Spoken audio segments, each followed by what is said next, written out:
President Uhuru Kenyatta has today joined other national leaders, the clergy and other invited guests in the 19th annual prayer breakfast hosted by the National Assembly and the Senate in Nairobi. The theme of this year's event is transition, which is so timely as the country gets to the polls in August so as to elect a new government. Speaking during the event, which is annually held on the last Thursday of May, President Uhuru Kenyatta stated that he hopes the unity of purpose showed during the prayer breakfast will endure in every aspect of Kenyans going forward, and that Kenya will end up much united in this election than in the previous elections. Today, we once again affirm our power of togetherness, where all of us, notwithstanding our political shades, our religious shades, we all come together, united in prayer.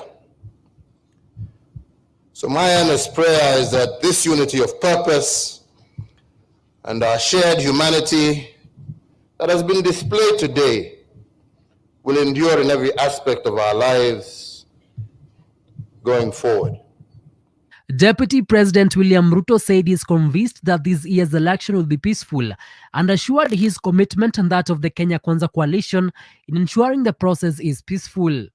Serving as Deputy President, I may have fallen short of expectations of my boss, His Excellency the President, my good friend. I ask for your forgiveness.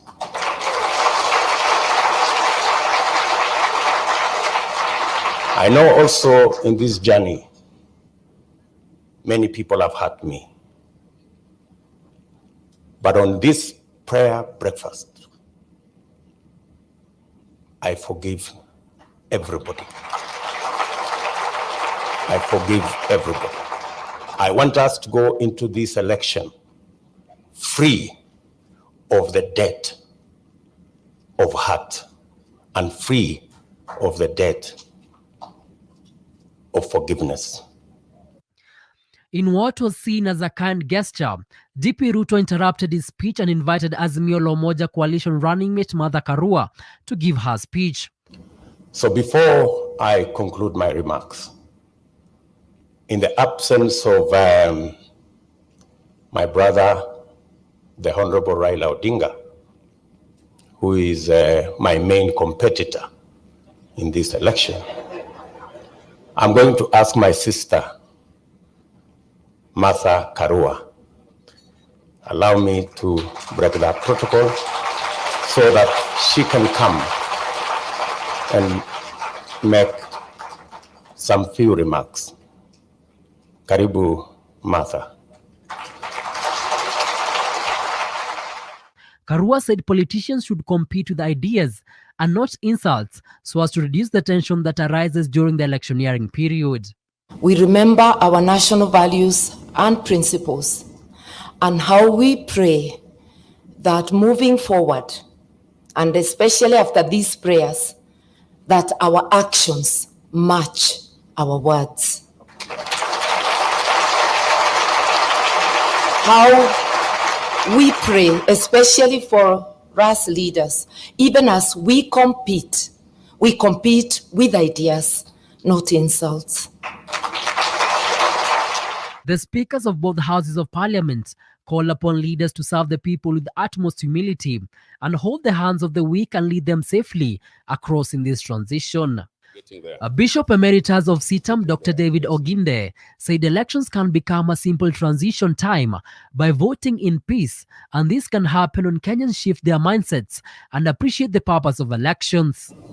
Elections in this country can become simple transition times when we move from one leadership into another, like happens in other nations. We can vote in peace and go back to our businesses to wait for results. We can receive results in peace and continue with our daily lives.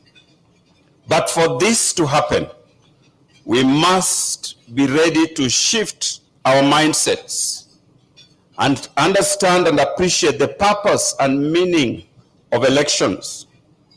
We must temper our expectations with sober reality that in any contest there will always be those who succeed and there will be those people who may not succeed. With exactly 75 days to the August polls, transition, which is the theme of this year's National Prayer Breakfast, is so significant at a time when the country goes into a transition period, with the leaders and Kenyans at large urged to maintain that unity of purpose so as to ensure a smooth transition to the next government. Kennedy Kimani, Hope TV Newswatch, Nairobi.